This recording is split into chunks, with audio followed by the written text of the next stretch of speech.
So möge Gott uns auch heute Morgen, Que Dieu nous accorde sa grâce ce matin, indem wir nun, ehe wir zu ihm aufschauen, avant de regarder à lui et de lui dire merci pour sa grâce et pour sa parole qu'il nous a laissée.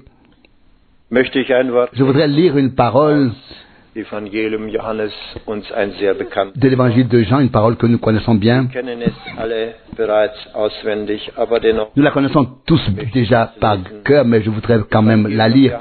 Évangile selon Jean, chapitre 3, que nous connaissons bien.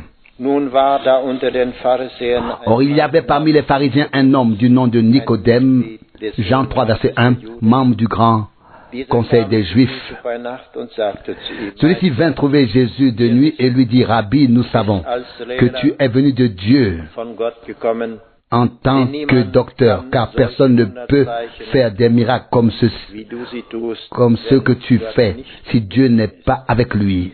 Jesus gab ihm zur Antwort, Jésus lui répondit, en vérité, je te le dis, wenn jemand si un homme ne naît d'en haut, geboren wird, kann er das Reich Gottes nicht sehen. Nikodemus, il ne peut voir le royaume de Dieu. Verset 4. Nicodème lui répondit, comment un homme peut-il naître s'il est un vieillard? zum zweiten Peut-il entrer pour la seconde fois dans le sein de sa mère et naître? Jesus antwortete, wahrlich, wahrlich, ich sage dir, wenn jemand Verset 5, Jésus répondit, en vérité, je te le dis, si un homme ne naît d'en haut, ne naît d'eau et d'esprit, il ne peut entrer dans le royaume de Dieu. Fleisch, Verset 6, ce qui est né de la chair est chair et ce qui est né de l'esprit est esprit. Verset 7, ne t'étonne pas que je t'ai dit, il faut que vous naissiez geboren werden. d'en haut. Der Wind weht, Verset 8, le vent souffle où il veut et tu entends bien son sifflement, mais tu ne sais pas d'où il vient ni où il va. ebenso Il en est de même pour quiconque est né der aus dem Geist de geboren ist. l'esprit. Nikodemus Nicodème lui répondit mit der Frage, par cette question, comment cela est-il possible? Verset 10, Jésus lui répondit, du bist tu ein es Lehrer Israels, un enseignant d'Israël et tu ne comprends pas das nicht cela. wahrlich, wahrlich, Verset 11, en vérité, je te le dis, nous disons ce que nous savons, nous rendons témoignage de ce que nous avons vu, et pourtant vous ne recevez pas notre témoignage. Verset 12, si je vous ai parlé des choses terrestres et que vous ne croyez pas, comment croirez-vous quand je vous parlerai des choses célestes?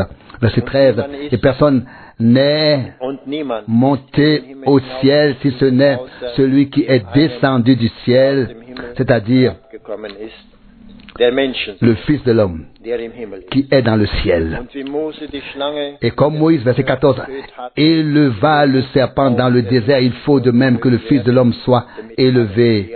Verset 15, afin que tous ceux qui croient en lui aient en lui la vie éternelle. Verset 16, car Dieu a tant aimé le monde qu'il a donné son Fils engendré de lui, afin que quiconque croit en lui ne périsse point, mais qu'il ait la vie éternelle. Denn Gott hat Verset seinen 17. Sohn nicht dazu in die Car Dieu n'a pas envoyé son Fils dans le monde pour qu'il juge le monde, mais pour que le monde soit sauvé par lui.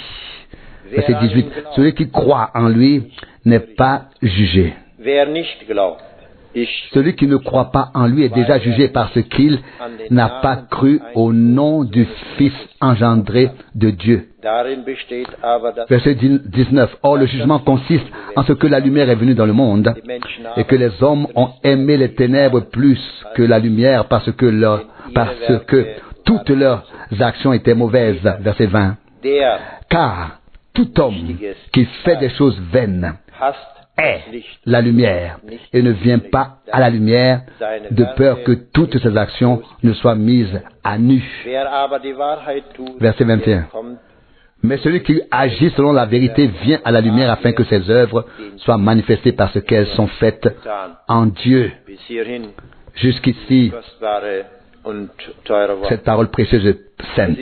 Il est à la fois étrange et merveilleux de voir Wie Jesus hier comment Jésus s'est adressé ici à Nicodème.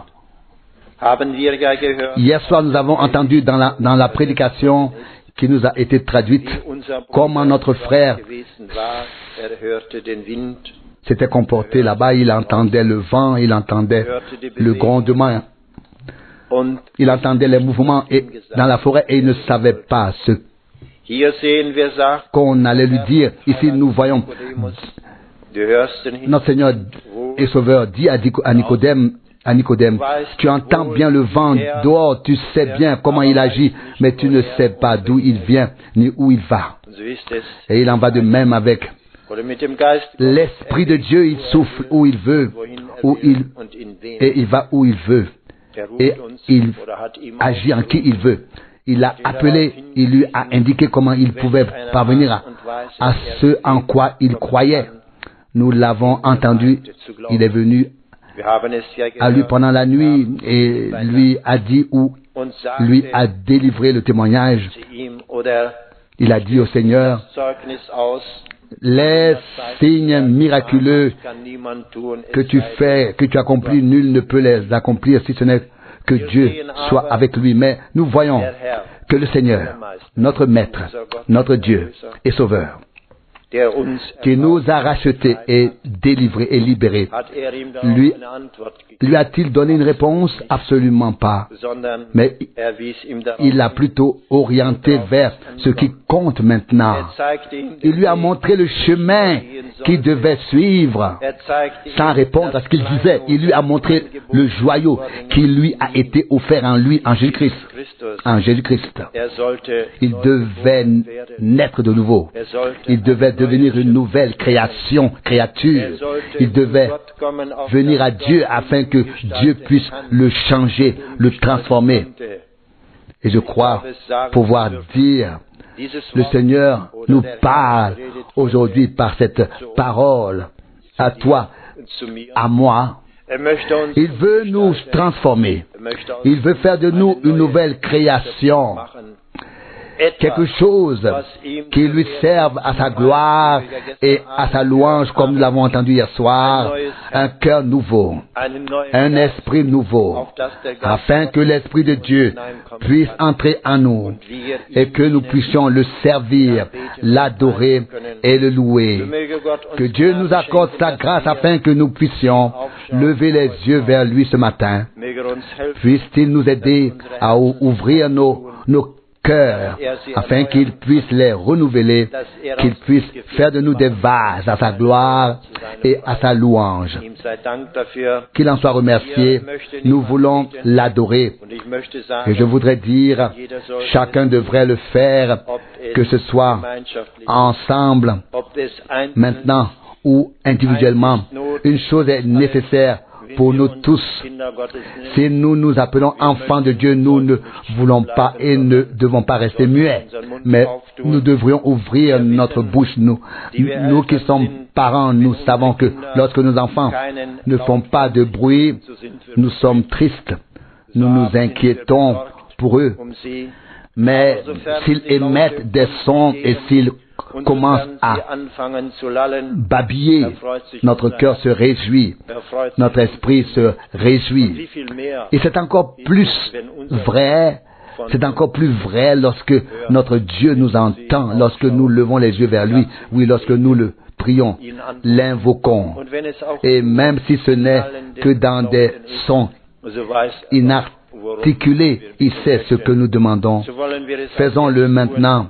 Je voudrais dire que certains frères prient et implorent notre Seigneur, puis nous prierons ensemble. Levons-nous. Nous venons encore ensemble devant ta face en cette heure, ô Dieu. Nous ouvrons la bouche vers toi, le vivant et le véritable, ô Seigneur. Toi qui nous as créés, ô Seigneur, toi qui nous as rachetés avant la fondation du monde. Tu nous as destinés, ô Dieu, à être à toi. Ô Seigneur, merci à toi. Nous te remercions, ô Dieu, pour ta parole sainte. Nous te remercions pour ta présence sainte, ô Seigneur. Nous te remercions pour ton merveilleux Saint-Esprit, ô Seigneur, que tu as répandu sur toute chair, ô Seigneur. Accorde-nous ta grâce, ô Seigneur, afin que nous ouvrions, ô Dieu du ciel, afin que nous ouvrions grand nos cœurs, ô Seigneur, afin que nous ouvrions nos bouches, afin que tu puisses les remplir, ô Seigneur, afin que nous puissions te remercier et t'adorer, ô Seigneur, pour le privilège que nous avons de pouvoir encore nous réunir afin que nous puissions te louer et t'honorer ensemble, ô Seigneur. Je te loue et je te prie, ô Dieu, prépare notre cœur, notre âme, fais tomber en nous ta semence sur un sol fertile, ô Seigneur. Quel germe, ô Seigneur, ô mon Dieu, que tout ce qui a séché, ô Seigneur, soit enlevé, ô Seigneur, pour que quelque chose de nouveau puisse germer, ô Seigneur, à ta gloire et à ta louange. Mon Dieu, bénis-nous, ô Seigneur, bénis les lèvres et oins-les, ô Seigneur, par lesquelles tu veux parler,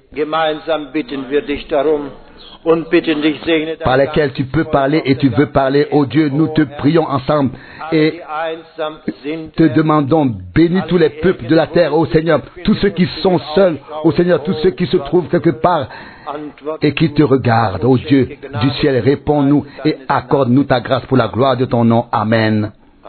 Amen. Nous nous asseyons. Que nous puissions entendre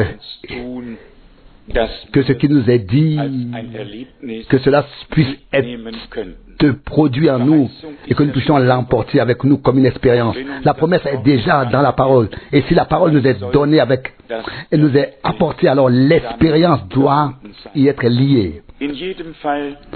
En tous les cas, aucune parole de Dieu ne reviendra à vide, sans effet. Chaque parole est une semence, et cette semence divine est semée.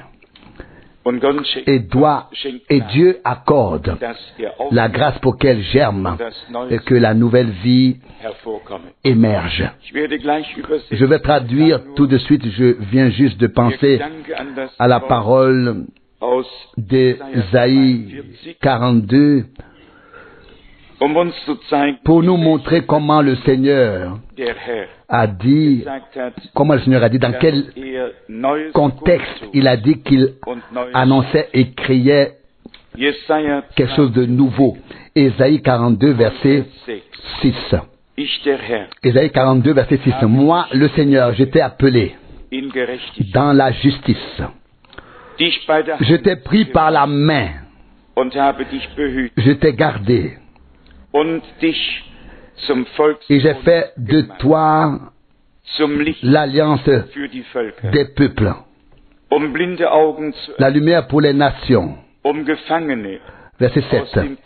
Pour ouvrir les yeux des aveugles, pour faire sortir du cachot les prisonniers et de la prison ceux qui sont assis dans les ténèbres. Verset 8. Je suis le Seigneur, tel est mon nom. Je ne donne mon honneur à personne d'autre, ni ma gloire aux idoles. Verset 9.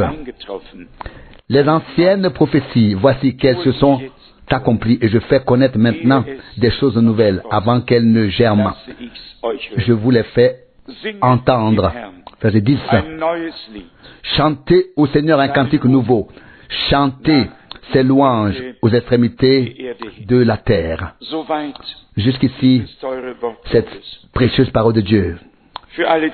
Pour tous ceux qui n'étaient pas là hier soir, je voudrais juste dire que nous avons lu Ézéchiel 36, verset 26 et verset 27. Ézéchiel 36, verset 26 et 27. C'était le texte sur lequel Frère Branham a basé sa prédication. Je le lis encore une fois.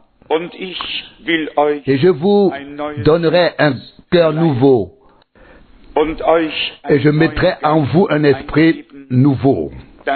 J'ôterai de votre corps le cœur de pierre et je vous donnerai un cœur de chair. Verset 27. Je mettrai mon esprit en vous Et je ferai de vous des hommes qui marchent selon mes lois et qui gardent et pratiquent mes commandements. Voici le texte. Dieu veut faire de nous des hommes avec un cœur nouveau, une vie nouvelle, un esprit nouveau, par grâce. Et le Seigneur dit, Apocalypse 21, 5, voici je fais toutes choses nouvelles. Il dit, je crée quelque chose de nouveau. Les prophéties antérieures sont accomplies. Maintenant je fais connaître des choses nouvelles. Quand il fait connaître des choses nouvelles, nous pouvons lui chanter un nouveau cantique. D'un côté, il y a encore un très court passage que je ne peux malheureusement pas traduire maintenant pour ne pas avoir à changer de chaîne. Mais là, frère Branham fait référence à la création et dit que l'Esprit de Dieu planait avec chaleur comme en couvant sur les profondeurs, non seulement en soufflant comme un vent, mais en rayonnant de la chaleur pour pouvoir produire quelque chose. Et il a développé cette pensée en disant que c'est seulement là où l'Esprit de Dieu peut vraiment être, et que le feu de Dieu, la chaleur de Dieu peut vraiment être. C'est seulement là que la nouvelle vie peut naître. Et c'est exactement ce dont nous avons tous besoin. Si l'œuvre doit être complète, profonde, entière et exister et subsister devant Dieu, alors elle doit avoir été accomplie et produite par l'Esprit de Dieu. Tout ce que nous pouvons faire nous-mêmes n'existe même pas, encore moins devant nous ou les autres, encore moins devant Dieu. Cela doit être l'œuvre de Dieu. Cela doit avoir été opéré par Dieu. Il a fait la promesse dans Ézéchiel 36, verset 26. Je vous donnerai un cœur nouveau et je mettrai en vous un esprit nouveau. J'ôterai de votre poitrine le cœur de pierre et je vous donnerai un cœur de chair. Que Dieu fasse agir sa parole, son esprit et la puissance de son sang, afin que ce qui lui est agréable se produise en nous et à travers nous, afin que nous puissions témoigner en vérité. Selon 2 Corinthiens 5, verset 17, les choses anciennes sont passées, ont disparu, voici que toutes choses sont devenues nouvelles. Comme nous l'avons entendu hier soir, on ne met pas du vin nouveau dans de vieilles outres, car elles éclatent, mais on met du vin nouveau dans des outres neuves. Marc 2, 22. Ce n'est pas nous qui y arriverons, mais il a déjà prouvé que c'est possible, que c'est faisable. Par Golgotha, nous avons donc lu ici qu'il a fait une nouvelle alliance, qu'il est devenu la lumière des païens pour ouvrir les yeux des aveugles, pour faire sortir de prison les prisonniers et de la prison ceux qui sont dans les ténèbres. Cher cœur, accepte-le aujourd'hui dans la foi. Accepte-le comme une parole de Dieu dans ton cœur et dis Seigneur, c'est ainsi. Tu m'as fait sortir. Tu as ouvert mes yeux. Tu as fait sauter la prison. Tu as enlevé les ténèbres. Et tu as donné la lumière par grâce. Dans Ésaïe 42, verset 9, les prophéties anciennes, voyez, elles se sont accomplies. Et maintenant, j'annonce de nouvelles choses avant qu'elles ne germent. Je vous les fais entendre.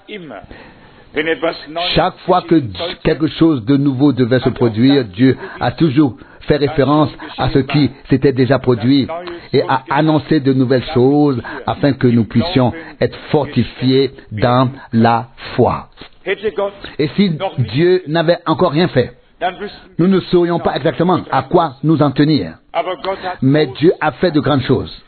Dieu a beaucoup fait pour son peuple Israël à l'époque des prophètes et surtout depuis le début de l'Église du Nouveau Testament. Il a aussi ouvert nos yeux par grâce. Il nous a donné un cœur nouveau par grâce, un esprit nouveau. Mais nous témoignons avec une foi inébranlable qu'il l'a fait pour nous et en nous. Et s'il y a encore quelqu'un qui ne peut pas le dire avec conviction, saisissez l'occasion et dites-le au Seigneur. Que cela se produise aujourd'hui. Nous ne voulons plus de réunions où la parole de Dieu est prêchée sans que cela n'ait d'effet, mais des services divins où le Seigneur peut rendre sa parole si vivante, si puissante, parce que nous l'avons reçu avec foi et confiance. Il dit du peuple d'Israël, il est dit du peuple d'Israël dans Hébreux 4, verset 2, la prédication ne les a pas aidés, ne leur a servi à rien, parce qu'ils ne l'avaient pas reçu avec foi. Nous devons recevoir la parole de Dieu dans la foi en l'œuvre accomplie sur la croix à Golgotha, et laisser sa parole nous atteindre toujours à travers et au-delà de Golgotha. Et nous savons alors que toutes les promesses de Dieu sont oui et amen. Il y a un autre passage que le Seigneur a utilisé pour commencer son ministère dans Luc 4, verset 18. Il avait lu le rouleau du prophète Ésaïe, et puis il est écrit ici où a commencé à lire.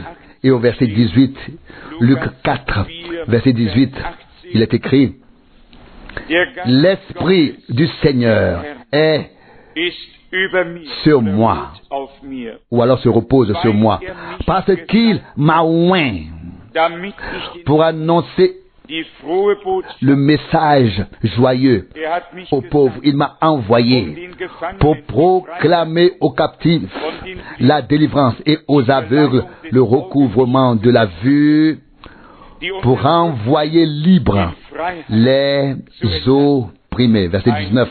Pour publier une année de grâce du Seigneur. Quelle parole merveilleuse! Elle était dans le prophète Ésaïe depuis des centaines d'années.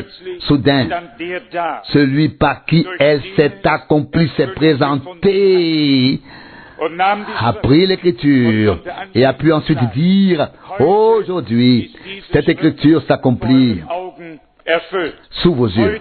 Aujourd'hui, cette parole est devenue réalité. À partir d'aujourd'hui, vous pouvez vivre, expérimentez ce qui a été écrit il y a des centaines d'années. Cela vous appartient maintenant. Quelle grâce de la part de notre Dieu.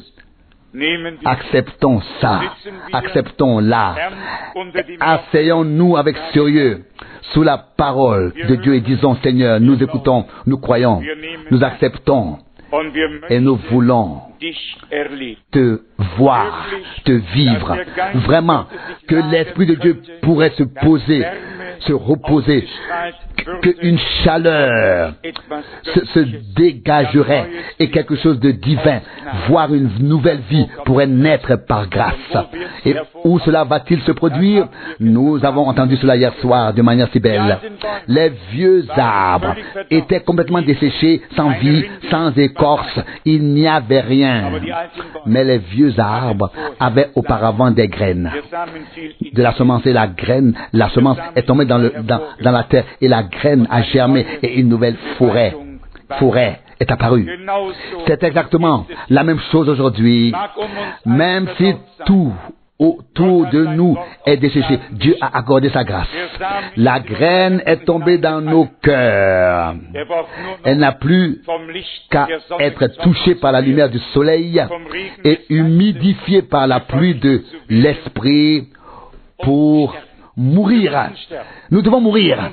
Il est écrit dans l'évangile selon Jean 12, verset 24. Si le grain de blé tombe en terre et ne meurt pas, il reste seul. Mais s'il meurt, il porte beaucoup de fruits. Nous devons donner notre vie dans la mort, afin que le Seigneur puisse la faire naître de nouveau. Qu'il nous bénisse maintenant pendant que nous traduisons encore la deuxième partie de la prédication. Mais soyons attentifs, s'il vous plaît. Recevons la parole de Dieu, acceptons et disons-lui, ô Seigneur, tu nous as réunis parce que tu as un plan pour nous. Et nous voulons nous laisser intégrer dans ce plan. Ayons sous les yeux Golgotha, comme le cantique le chante. Lave-moi dans le précieux sang de Jésus, dans la grâce du flot purificateur. Seigneur, c'est à toi seul que je veux consacrer ma vie, maintenant et éternellement. Elle t'appartient. Que nous lui ayons consacré notre vie et qu'il puisse vraiment compter sur nous.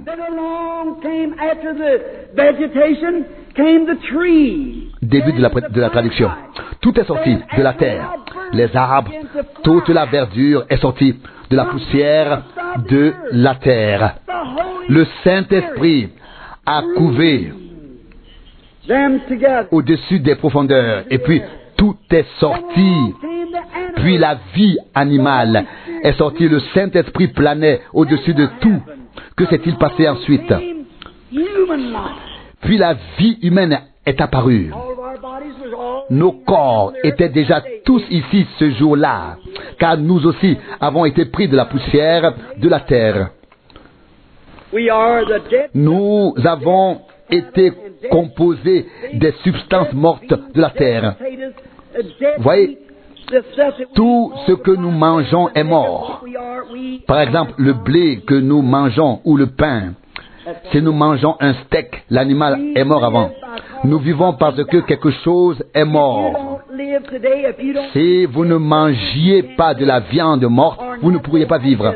Voyez, nous ne pouvons vivre que parce que quelque chose est mort pour nous. Si nous mangeons du poisson, le poisson meurt. Si nous mangeons du bœuf, le bœuf meurt.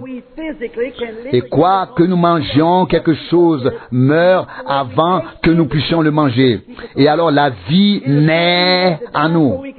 Voyez, si quelque chose doit mourir pour que nous puissions vivre physiquement, qu'en est-il de notre âme immortelle? Alors quelque chose devait mourir pour qu'elle puisse vivre éternellement. Voyez, en lui, nous avons la vie éternelle. Nous avons la vie éternelle. Eh bien, je voudrais que vous compreniez, pendant que nous continuons à examiner cela, le Saint-Esprit descend, il plane au-dessus de l'humanité. Voyez, Dieu a d'abord créé l'homme, puis il a créé la femme. D'abord, l'homme, je ne veux pas entrer dans le sujet. Elle est un sous-produit de l'homme. Eh bien, lorsqu'elle est entrée dans la composition, c'était la plus belle femme sur terre. Je vois ses longs cheveux qui pendent. Et disons, dans une représentation, ses cheveux étaient blonds, ses yeux si bleus qu'on aurait dit que les étoiles ne scintillaient pas. La plus belle chose qu'Adam pouvait avoir, rien de vulgaire. Tout était pur. Et peut-être qu'elle a dit, Adam, le vent me dérange un peu. Il a juste levé la main, dit un peu plus doucement, et c'est arrivé. Il n'avait pas du tout peur. Ils avaient été placés au-dessus de tout. Il pouvait appeler le lion et dire, viens, puis le caresser. Et le lion le suivait alors, comme un chaton vous suivrait. Un petit chat. Puis un tigre est arrivé et il lui a aussi parlé. Puis le mouton est venu avec lui. Et il ne s'est rien passé. Tout le monde était en paix. Mais le soir, alors que le soleil se couchait, il a dit, chérie, Nous devons maintenant faire notre heure de prière. Nous devons adorer. Ce n'était pas une dénomination, une confession, mais dans une belle pièce, là dans le jardin. Et ils s'assirent. Le Père descendit et sa lumière majestueuse le précédait déjà. Il descendit de plus en plus bas et vint vers eux. Et je l'entendis dire, les enfants, avez-vous passé une bonne journée aujourd'hui? Je suis venu vous donner le baiser du soir. Il les embrassa tous les deux, leva les mains au-dessus d'eux et s'éloigna. Et Adam tendit le bras et dit, allonge-toi dessus, c'est ton oreiller, ma chérie. Il n'y avait rien qui puisse leur faire du mal ou leur nuire. Tout était paisible, tout était béni. Le Père avait pourvu à tout. Mais ensuite le péché est venu et a tout gâché. Oui, mais nous étions déjà là. Eh bien, vous les femmes qui accueillez le germe de la vie pour le faire éclore, vous êtes destinés à cela. Laissez-moi vous dire, ce n'était pas une pomme dans le jardin d'Éden qui a apporté le malheur, non. Voyez-vous, la femme a péché, l'homme n'a pas péché. À l'inverse, l'homme a péché. L'homme a péché, mais la femme a été séduite. Adam n'avait pas été séduit. Il savait exactement ce qu'il faisait. Mais Ève pensait qu'elle agissait correctement. Elle voulait plus de lumière, une nouvelle lumière, de nouvelles connaissances. Voici la Bible. Et c'est à cela que vous devez vous tenir. Eh bien, elle a dit, mais Dieu a dit. Et puis le serpent est venu et a dit, Dieu aurait-il vraiment dit cela? Et il l'a entraîné, il l'a séduite. Mais Adam l'a fait en connaissance de cause, consciemment. Et c'était une allégorie du Christ qui n'a pas commis de péché, mais qui a été fait péché pour nous. Voyez, il a dit dans Jean 10, verset 18, j'ai le pouvoir de donner ma vie et de la reprendre. Et il a pris nos transgressions sur lui pour nous rendre la justice de Dieu. Eh bien, mes amis, c'est merveilleux. S'il a fallu que le Saint-Esprit plane au-dessus de la terre, comme un couvent, en émettant de la chaleur, pour que tout germe, afin que tout soit créé, que nous soyons créés, nous aussi, et que nous soyons créés ainsi. Nous sommes ce que nous sommes. On ne nous a pas demandé si nous voulions exister ou pas. Dieu, dans sa préscience, savait exactement que nous serions ici. Et il nous a fait tels que nous sommes. Nous n'avons pas eu notre mot à dire. Et il en sera de même lors de la résurrection. Il le fera. Tous les éléments qui composent le corps seront assemblés. Les quatre vents de la terre se mettront en mouvement. Et la résurrection aura lieu au dernier jour. Et comment reviendrons-nous? Alors, nous serons de jeunes hommes, de jeunes femmes. Et nous dirons notre merveilleux Père. Voyez? Mais vous pouvez faire votre choix. Vous pouvez l'accepter ou le refuser. Voyez, vous êtes assemblés à partir des éléments de ce monde. C'est ainsi que vous avez été créés. Mais maintenant, vous devez décider si vous voulez la vie éternelle ou non. Il savait qui vous étiez, ce que vous étiez, quel serait votre nom. Voyez, et le Saint-Esprit est ici. Il est présent. Il couve sur nous.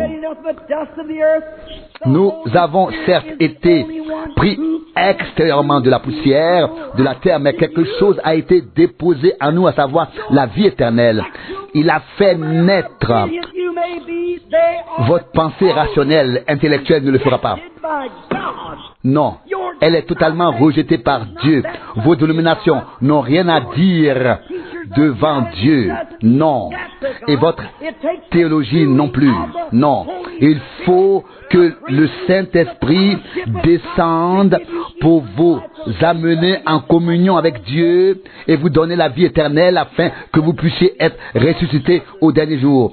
À moins que quelqu'un ne naisse de nouveau, il ne peut pas voir le royaume de Dieu. Vous voyez ça, mes amis? Votre intelligence n'a rien à voir là-dedans. Si vous dites,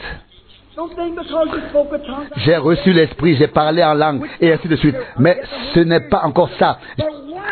J'ai aussi entendu des démons parler en langue, des sorciers aussi, mais aussi le Saint-Esprit.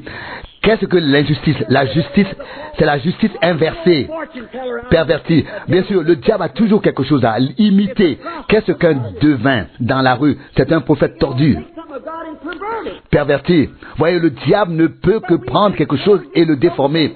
Mais nous avons été éduqués, instruits contre ces choses et nous savons ce qu'elles sont. Mais si nous sommes maintenant instruits dans la Bible, alors le Saint-Esprit vient et nous intègre dans l'Église, dans le corps. Écoutez, si vous ne voulez pas accepter le Christ, le monde vous prendra. Vous devez prendre la décision. Vous ne pouvez pas sortir en restant la même personne. Non, le Saint-Esprit est présent. Il couvre, il appelle, il agit. Et s'il pouvait seulement enlever le cœur de Pierre, il dit, je vous donnerai un cœur nouveau. Et je vous donnerai un esprit nouveau. Et alors, j'entrerai moi-même. Qu'est-ce que c'est? Puis, il vient, comme avec un véhicule à chenilles ou un bulldozer, pour tout aplanir, pour créer un chemin praticable. La route de l'Alléluia. Voyez, le Saint-Esprit descend ensuite. Il aplanit tout, il ordonne tout pour que vous puissiez suivre le chemin de Dieu, un cœur nouveau. C'est un nouveau lieu d'habitation, un nouvel esprit. Tout est devenu nouveau. Comment le diable peut-il alors revenir et vous reprendre? Non, c'est impossible. Il constate que Dieu a pris demeure en vous désormais. Tout est mis en ordre. Tout est nivelé, aplani. Alléluia. Amen. Oh, je me sens vraiment bien maintenant. Le Saint-Esprit descend. Il met tout en ordre. Il fait sortir tout ce qui est vieux, y compris le diable et tout ce qui lui est attribué, et donne un cœur nouveau, une vie nouvelle. Voyez, et non seulement cela, mais il vient ensuite lui-même pour voir que la nouvelle vie peut se développer. Oh, comme c'est merveilleux. J'aimerais être 2 fois plus grand que je le suis. Maintenant, et regardez ce qu'il fait, frères et sœurs. Aujourd'hui, tant de choses sont fondées sur l'intellect. Même dans l'Assemblée pentecôtiste, sur des choses fantastiques, des émotions. Ne vous contentez pas d'imiter, alors que le ciel de la Pentecôte est plein de réalité et de vérité. L'un s'occupe de l'huile, l'autre de ceci et de cela. Ne vous laissez pas entraîner par ces choses. Depuis la Pentecôte, le ciel tout entier est rempli de choses réelles. Depuis la Pentecôte, il vous donnera un cœur nouveau, un esprit nouveau, et il déposera ensuite son esprit dans ce cœur nouveau. Inclinons la tête pour prier. La tête inclinée, les yeux fermés. Vous savez que vous avez été pris de la terre. Et si vous regardez maintenant en bas, c'est là que vous retournerez dans la poussière de la terre. Cette poussière était là lorsque la terre a été créée. Mais voyez, il y a quelque chose en vous, l'esprit, la vie, l'ancien, le rocailleux du monde, le cœur pierreux du monde a été enlevé. Voulez-vous un cœur nouveau? Voulez-vous un esprit nouveau? Voulez-vous que son esprit ensuite entre en vous réellement pour pouvoir ensuite agir à travers vous, se déployer à travers vous, se manifester? Il plane au-dessus de vous. Maintenant, il veut vous donner un cœur nouveau.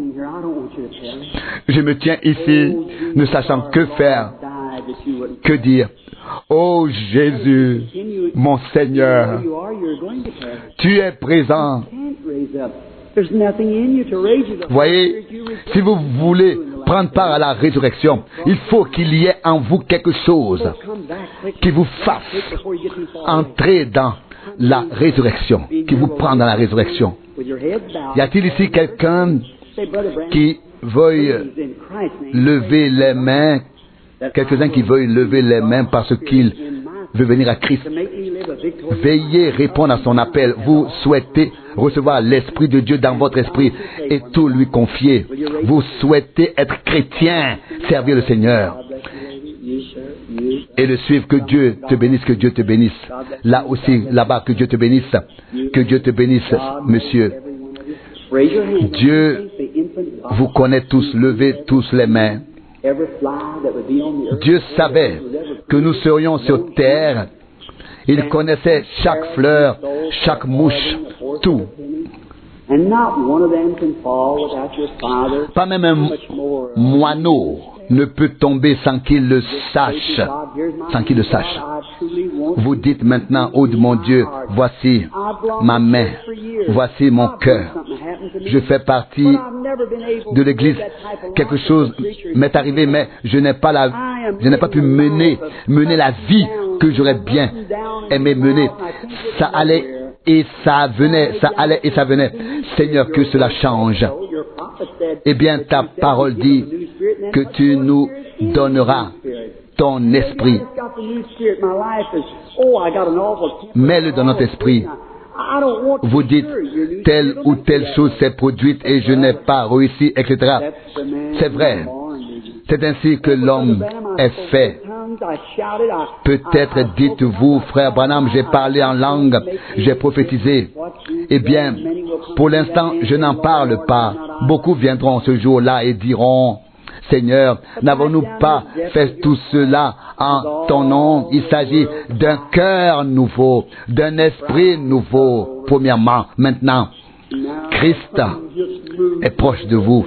Ne le sentez-vous pas?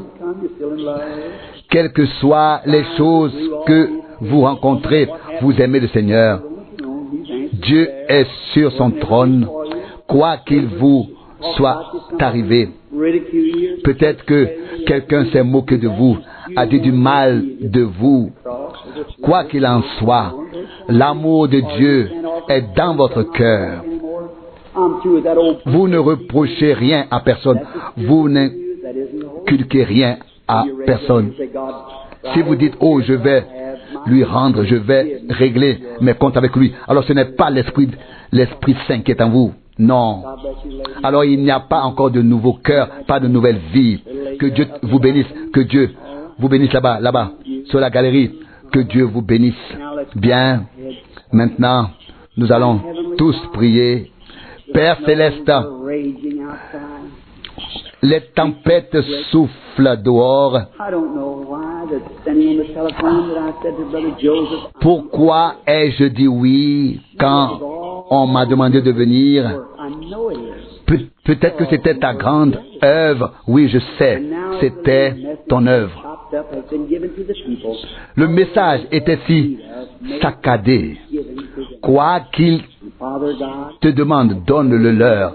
Dieu, mon Père, je prie avec toute la sincérité dans mon cœur.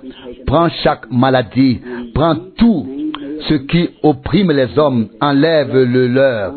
Qu'ils soient libres, qu'ils soient bénis et que le Saint-Esprit vienne en eux et puisse cette partie de leur âme, cette partie de leur cœur que tu as gardé pour toi, être comblé, être rempli, qu'ils puissent y recevoir toute ta parole là dans leur cœur avec une nouvelle espérance, une nouvelle foi, une nouvelle puissance. Seigneur, que ta vie qui est en eux puisse se manifester, puisse pénétrer. Seigneur, je te demande d'être avec les frères, avec frère Joseph, avec tous les autres frères au service. Sois avec eux. Bénis-les lors du prochain service divin. Et Seigneur, je te demande d'être avec moi, d'être avec nous tous alors que nous avançons sur notre chemin et que ton Saint-Esprit soit en nous tous. Amen. I love him. Je l'aime. Oh, je l'aime. I want to see him. Je veux le voir. C'est le désir le plus profond de mon cœur que de voir mon Seigneur Jésus, bien-aimé. Est-ce votre désir? Église de Dieu, qu'il partage ses bénédictions avec vous. Il a dit dans Matthieu 28, 18, « Tout pouvoir m'a été donné dans le ciel et sur la terre. Tout ce qui était en Dieu s'est déversé en Christ. Et tout ce qui était en Christ, il a déversé dans l'Église. Oh, mettez de côté toutes les autres choses. Recevez un cœur nouveau, un esprit nouveau. Je vous aime. Vous êtes des gens bien. Je ne peux pas rester plus longtemps avec vous. Je dois continuer mon chemin. Mais je prie pour que Dieu vous bénisse, qu'il soit avec vous. Oui, que Dieu vous bénisse jusqu'à ce que nous nous revoyons. Je dois admettre que toutes ces paroles m'ont profondément touché, ont pénétré profondément mon âme. Je l'ai déjà dit hier soir. Nous avons entendu la parole de Dieu pendant toutes ces années. Nous y avons cru de tout notre cœur. Et maintenant, nous avons un très grand désir que cette parole soit confirmée, que Dieu reçoive ce qui lui revient de plein droit.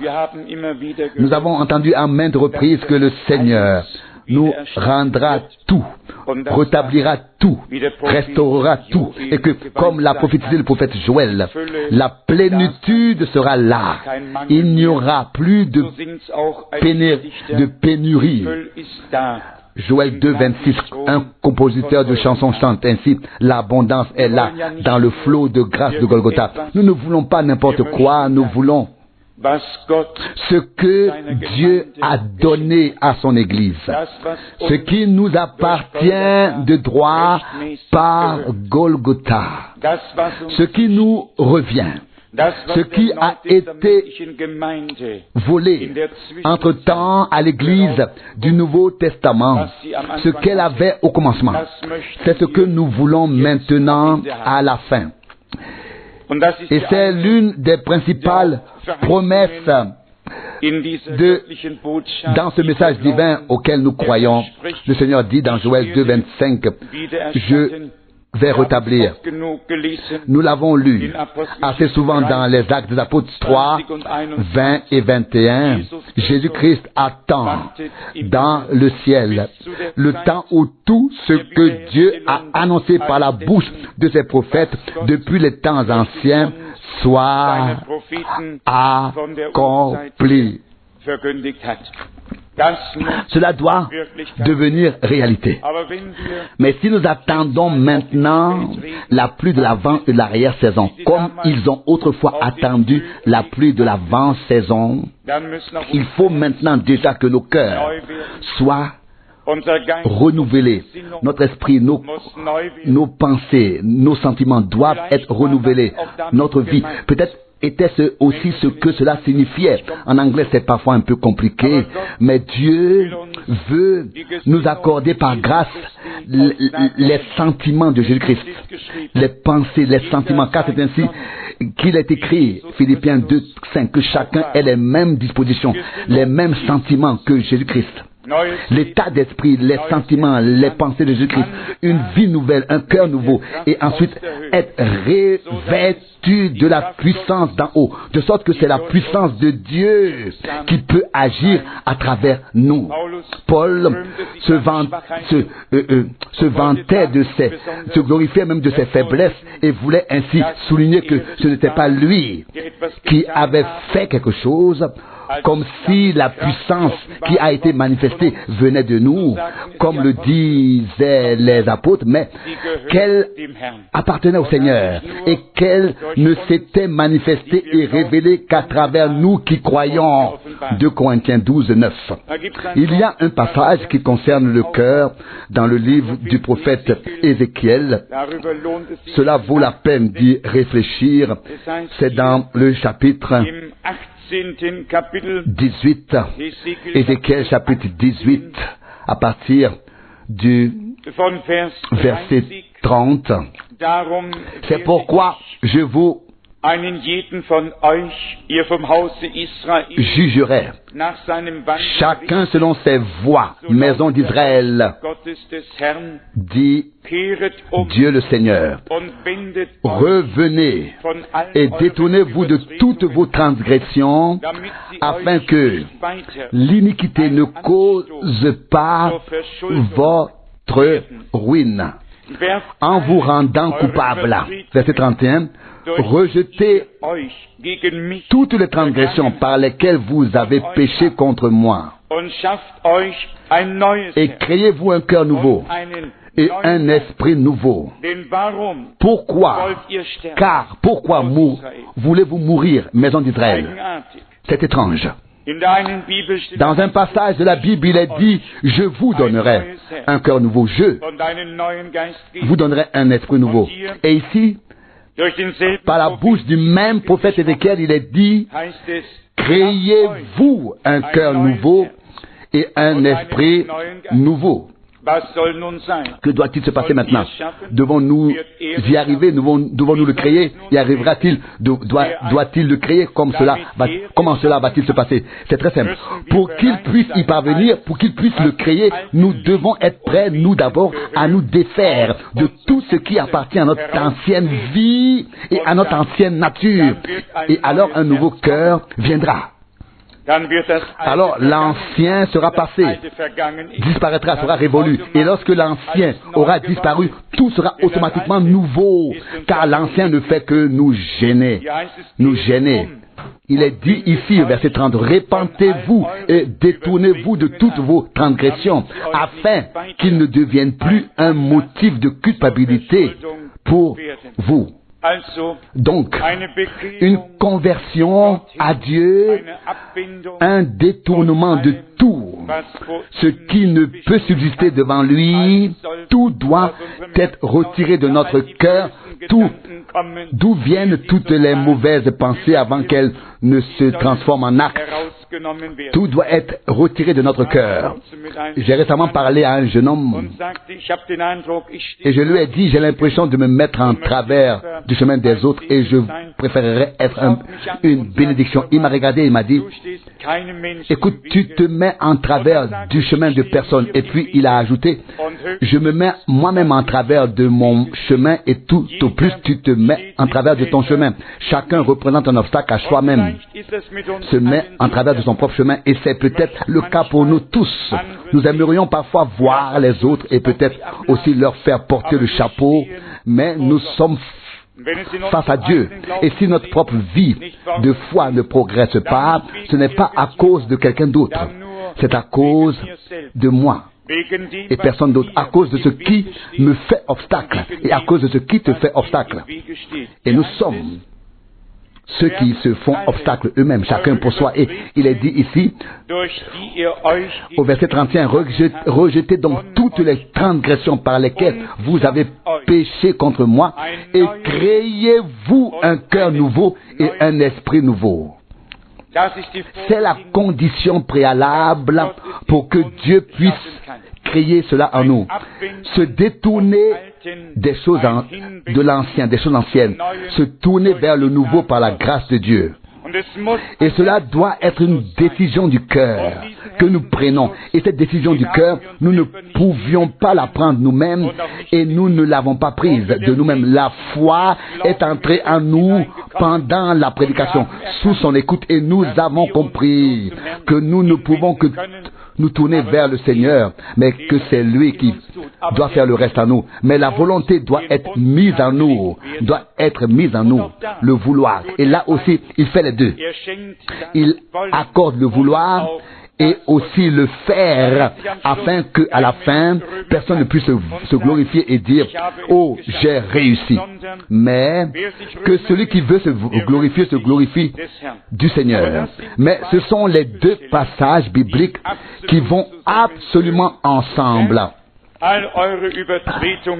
Rejetez loin de vous toutes les transgressions par lesquelles vous avez péché contre moi, et créez-vous un cœur nouveau et un esprit nouveau.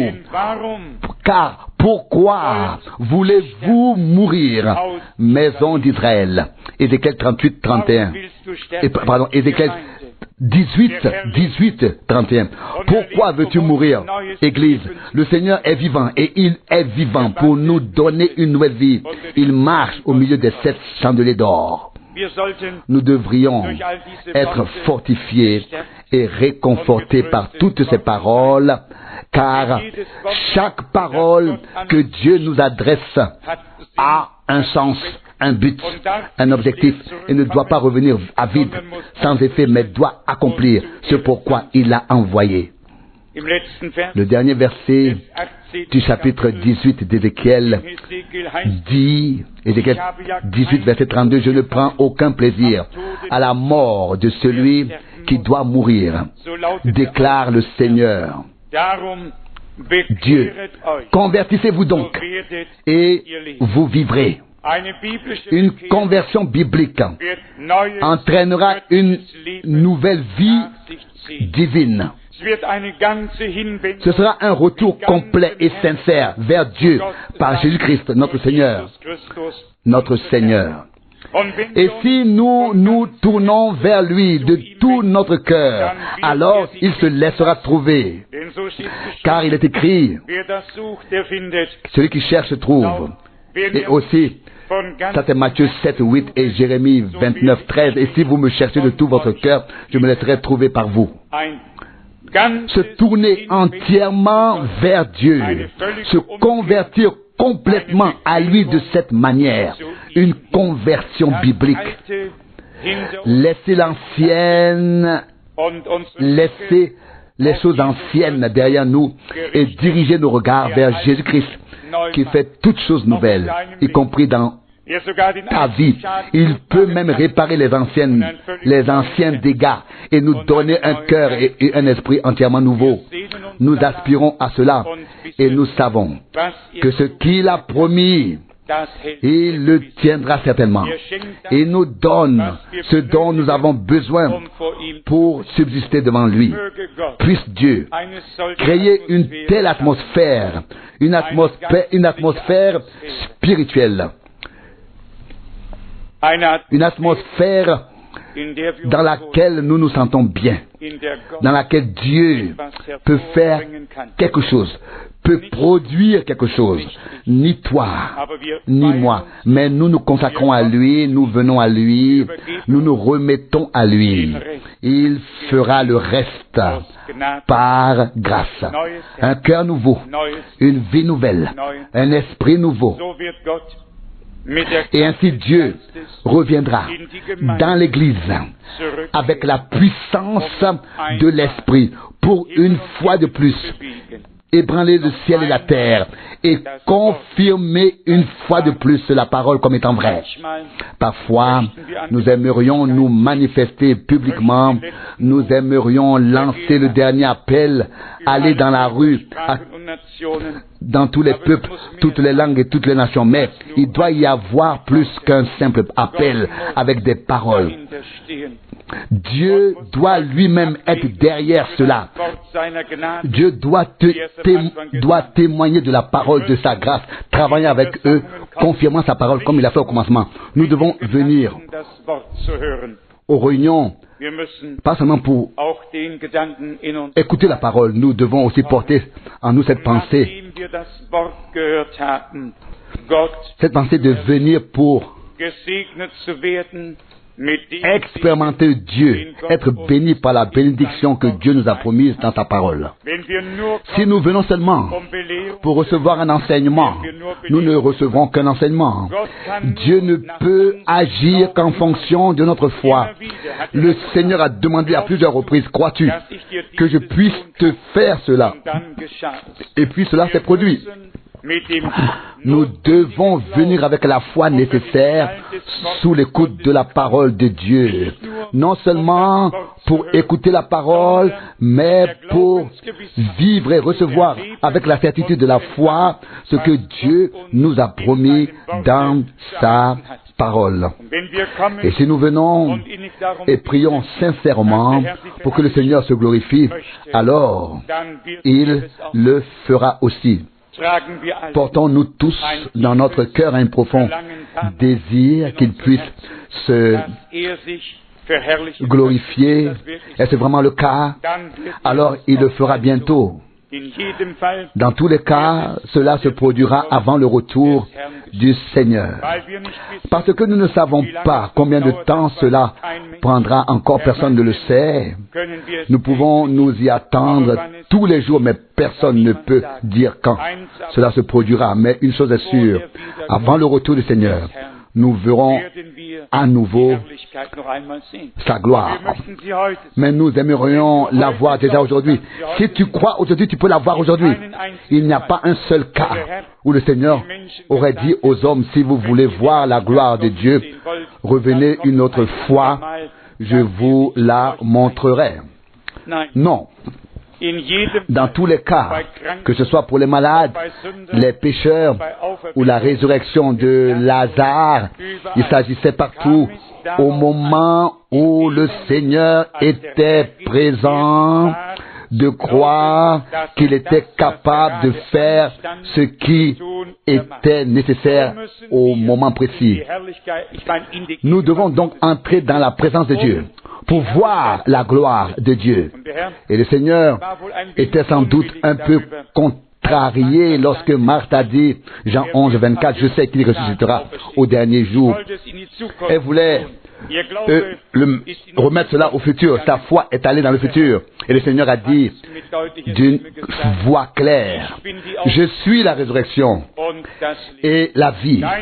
Ton frère ressuscitera. Pas seulement au dernier jour, il ordonna que la pierre soit enlevée. Il était là et cela pouvait se produire. S'il est ici, cela peut se produire. Cela peut se produire maintenant avec toi. Et nous croyons qu'il est présent. Nous ne pouvons pas faire autrement car c'est ce qu'il a dit dans sa parole. Nous sommes réunis en son nom et il est présent. Il ne veut pas le faire demain, non, maintenant, à cet instant. À cet instant. Et j'ai l'impression que nous devrions prendre un peu de temps pour prier ensemble et pendant la prière chercher et trouver la connexion avec Dieu et le prendre au mot afin qu'il puisse confirmer sa parole en nous. Levons-nous maintenant et prions ensemble. Peut-être pouvons-nous chanter d'abord le refrain tel que je suis, sans rien de moi. Tel que je suis, sans rien de moi.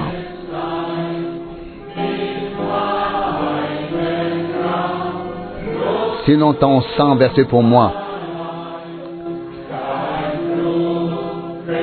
Ton sang me lave de mes péchés.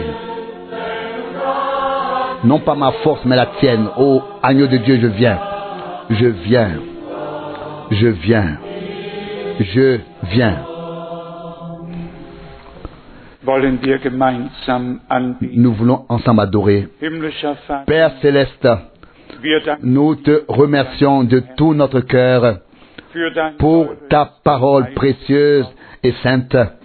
Nous te remercions de faire quelque chose de nouveau, non seulement pour nous et dans ton royaume, mais en nous et à travers nous.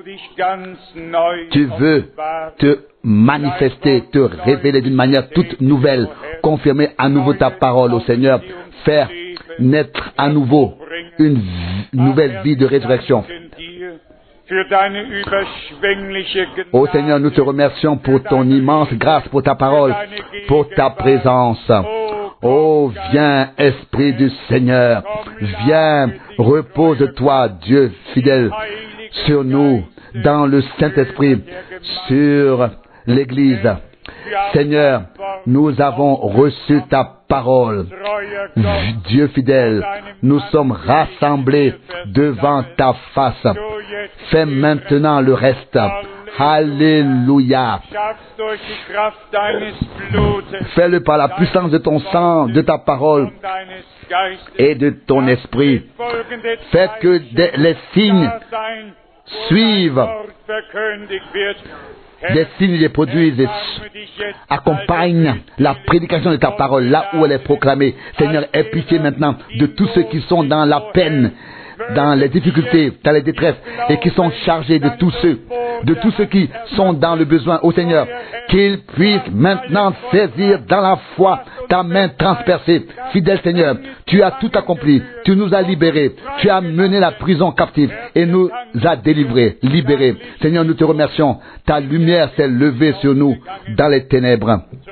Fidèle Seigneur, nous sommes rassemblés devant ta face pour recevoir ce que tu nous as préparé. Fais-le par la puissance de ton sang. Fidèle Seigneur, baptise-nous du feu et de l'esprit. Ô fidèle Seigneur, accorde ta grâce pour que ton Église soit à nouveau équipée, revêtue.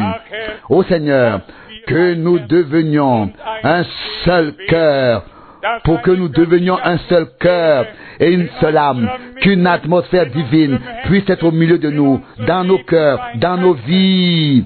Ô Dieu fidèle, que ta parole devienne réalité, qu'elle s'accomplisse en nous et à travers nous. Confirme-la en nous et à travers nous. Donne-nous un cœur nouveau, un esprit nouveau, une nouvelle expérience réelle avec toi, et remplis-nous de puissance et de ton esprit. Nous t'en remercions. Seigneur bien-aimé, nous sommes rassemblés ici devant ta face et nous ne pouvons repartir comme nous sommes venus. Maintenant nous croyons que tu as envoyé ta parole pour nous guérir, nous remettre sur le droit chemin, nous soigner, nous guérir, nous sauver, nous délivrer, nous libérer. Oui Seigneur, tu as envoyé ta parole dans toute sa diversité. Aujourd'hui encore, au cours de ce service divin, tu as une parole d'encouragement pour chacun d'entre nous. Même si tout ne s'applique pas à tous ou n'est pas vrai pour tous, tu as toujours quelque chose pour chacun et je t'en remercie. Qui pourrait venir dans ta présence sans te rencontrer? Seigneur bien-aimé, alléluia, louange et gloire, honneur et adoration à ton saint nom. Toi le vainqueur de Golgotha. Alléluia. Tu as été fait alliance des peuples afin que ton salut s'étende jusqu'aux extrémités de la terre.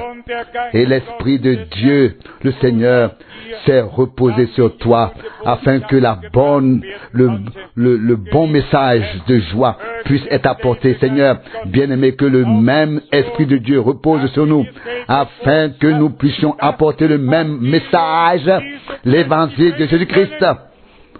Non seulement pas seulement en parole, mais dans la preuve et la démonstration de la présence de l'Esprit et de la puissance. Seigneur, tu regardes maintenant la foule et tu demandes, peux-tu croire? Peux-tu croire que j'ai déjà fait en sorte que cela t'arrive? Peux-tu croire que tout a été préparé? Oh Seigneur, nous te remercions ensemble. Puisse maintenant régner dans notre salle une atmosphère de foi sainte. Nous te croyons pas n'importe quoi. Nous ne croyons pas n'importe quoi. Nous te croyons. Nous croyons ta parole. Nous croyons tes promesses. Seigneur bien-aimé, et nous verrons qu'elles se réaliseront. Loué et glorifié soit ton nom merveilleux et saint. Alléluia. Alléluia. Alléluia. Oh, remerciez le Seigneur. Louez son nom, car il est présent. Agissant par sa parole, efficace par son esprit, dans la foule rachetée par le sang, pour faire naître de nouveaux cœurs, pour créer une nouvelle vie. Alléluia. Afin que nous puissions alors chanter un nouveau cantique. Dieu fidèle, que l'adoration et l'honneur te soient rendus pour toute l'éternité. Alléluia.